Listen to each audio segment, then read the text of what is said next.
नमस्कार, news flash में आप सभी का स्वागत है। मैं हूं आपके साथ नीतू शर्मा। बढ़ते हैं बुलेटिन की ओर अहम खबरों के साथ। रूसी राष्ट्रपति व्लादिमीर पुतिन ने चीन के तियानजिन में आयोजित शंघाई सहयोग संगठन समिट में कहा कि यूक्रेन में संघर्ष आक्रमण नहीं बल्कि कीव में हुए एक द कूट का परिणाम है। उन्होंने पश्चिमी देशों पर आरोप लगाया कि उन्होंने यूक्रेन में सत्ता परिवर्तन को बढ़ावा दिया, जिससे मौजूदा संकट उत्पन्न हुआ है। पुतिन ने इस संदर्भ में चीन और भारत के प्रयासों की सराहना की, जो यूक्रेन संकट के समाधान के लिए मध्यस्थता कर रहे हैं। पुतिन ने एससीओ समिट में अपने संबोधन में कहा कि यूक्रेन में संघर्ष पश्चिमी देशों द्वारा कीव में किए गए कू द एड का परिणाम है, न कि एक आक्रमण। उन्होंने ये भी कहा कि हमने कभी भी यूक्रेन में सत्ता परिवर्तन की योजना नहीं बनाई, लेकिन पश्चिमी देशों ने इसे बढ़ावा दिया, जिससे वर्तमान संकट उत्पन्न हुआ है। इससे पहले पुतिन ने अगस्त में अमेरिकी राष्ट्रपति डोनाल्ड ट्रंप के साथ अलास्का में हुई बैठक के बाद कहा था कि दोनों देशों के बीच हुए समझौतों से यूक्रेन संकट के समाधान की दिशा में रास्ता खुला है। बढ़ते हैं अगली खबर की ओर। प्रधानमंत्री नरेंद्र मोदी चीन के तियानजिन में आयोजित शंघाई सहयोग संगठन शिखर सम्मेलन में शामिल हुए। इस मौके पर वे रूस के राष्ट्रपति व्लादिमीर पुतिन और चीन के राष्ट्रपति शी जिनपिंग के साथ नजर आए। पीएम मोदी ने सोशल मीडिया प्लेटफॉर्म पर तस्वीरें साझा कर मुलाकात की जानकारी दी और कहा,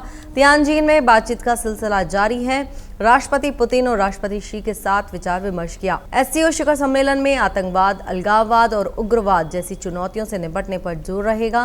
पीएम मोदी ने कहा कि भारत की एससीओ नीति एस सिक्योरिटी, सी कनेक्टिविटी और ओ अपॉर्चुनिटी पर आधारित है। प्रधानमंत्री मोदी और पुतिन के बीच द्विपक्षीय बैठक भी होने वाली है, जो दोनों देशों के रणनीतिक और ऊर्जा सहयोग को मजबूत करने में महत्वपूर्ण मानी जा रही है। यह पीएम मोदी की 7 साल में पहली चीन यात्रा है और भारत चीन संबंधों में सुधार की दिशा में यह विशेष रूप रखती है। बढ़ते अगली खबर की ओर। केंद्रीय गृह मंत्री अमित शाह के निर्देश पर गृह मंत्रालय ने हिमाचल प्रदेश, उत्तराखंड, पंजाब और जम्मू कश्मीर में भारी बारिश, बाढ़, अचानक बाढ़, बादल फटने और भूस्खलन जैसे नुकसान का आकलन करने के लिए अंतर मंत्रालय केंद्रीय दल का गठन किया है। केंद्रीय दल अगले सप्ताह इन प्रभावित जिलों का दौरा करेंगे और राज्य सरकार द्वारा किए जा रहे राहत कार्यों का मूल्यांकन करेंगे। दल का नेतृत्व गृह मंत्रालय एनडीएमए के वरिष्ठ अधिकारी करेंगे और इसमें कृषि, जल शक्ति, ऊर्जा, सड़क परिवहन और ग्रामीण विकास मंत्रालयों के वरिष्ठ अधिकारी शामिल हैं। गृह मंत्रालय एनडीआरएफ, सेना और वायुसेना के हेलीकॉप्टर्स के माध्यम से खोज और बचाव कार्यों और राहत कार्यों में सहायता कर रहा है। नुकसान का आकलन होने के बाद केंद्र सरकार अतिरिक्त वित्तीय सहायता प्रदान करेगी ताकि प्रभावित लोगों को तुरंत राहत मिल सके। कांग्रेस नेता रणदीप सुरजेवाला ने हरियाणा में बाढ़ प्रबंधन को लेकर राज्य सरकार पर गंभीर आरोप लगाए हैं। उन्होंने कहा कि नायब सिंह सैनी की सरकार बाढ़ से निपटने में पूरी तरह नाकाम रही है और इस संकट के बीच मुख्यमंत्री मजाक कर रहे हैं। सुरजेवाला ने आरोप लगाया कि सरकार ने बाढ़ नियंत्रण के लिए कोई ठोस कदम नहीं उठाए, जिससे किसानों की फसलें बर्बाद हो गई हैं और कई लोग प्रभावित हुए हैं। वहीं मुख्यमंत्री नायब सिंह सैनी के बाढ़ प्रभावित क्षेत्रों में राहत कार्यों की समीक्षा की है और संबंधित विभागों को सक्रिय किया है। उन्होंने कहा कि राज्य सरकार किसी भी आपातकालीन स्थिति से निपटने के लिए पूरी तरह तैयार है। भारतीय शेयर बाजार ने आज सप्ताह की शुरुआत तेजी के साथ की। सेंसेक्स 335 अंक ऊपर 80,144 पर और निफ्टी 50,104 अंक ऊपर 24,531 पर खुला। शुरुआती कारोबार में आईटी, पीएसयू बैंक और कंज्यूमर ड्यूरेबल्स सेक्टर्स में तेजी रही। मार्केट सेंटीमेंट को मजबूती अमेरिकी कोर्ट के फैसले से मिली, जिसमें कहा गया कि ट्रंप के टैरिफ अवैध हैं। साथ ही घरेलू Q1 जीडीपी 7.8 रही। निफ्टी के टॉप गेनर्स में टेक महिंद्रा, टीसीएस, हीरो मोटोकॉर्प, एचसीएल टेक और ट्रेंड शामिल रहे, जबकि जियो फाइनेंशियल, रिलायंस और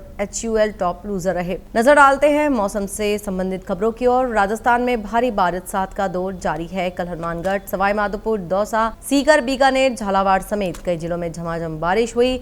पिछले 24 घंटे में झालावाड़ के रायपुर में 140 मिलीमीटर बारिश दर्ज की गई। मौसम विभाग ने 27 जिलों में बारिश का अलर्ट जारी किया है। अलवर और झुंझुनू में ऑरेंज अलर्ट के साथ तेज बारिश का खतरा है। तेज बारिश के चलते जोधपुर, झुंझुनू और टोंक के स्कूल बंद कर दिए गए हैं। राजस्थान विधानसभा का मानसून सत्र आज से शुरू हो गया है। मौसम विभाग के अनुसार सितंबर के पहले सप्ताह में मानसून सक्रिय रहेगा और कई स्थानों पर भारी बारिश होने का अनुमान है। लगातार बरसात से नदियां, नाले उफान पर है और हनुमानगढ़ में बाढ़ की आशंका के चलते कर्मचारियों की छुट्टियां कैंसिल कर दी गई हैं। इस बुलेटिन में फिलहाल इतना ही। आगे की खबरों के लिए बने रहिए हमारे साथ, देखते रहिए न्यूज फ्लैश। नमस्कार।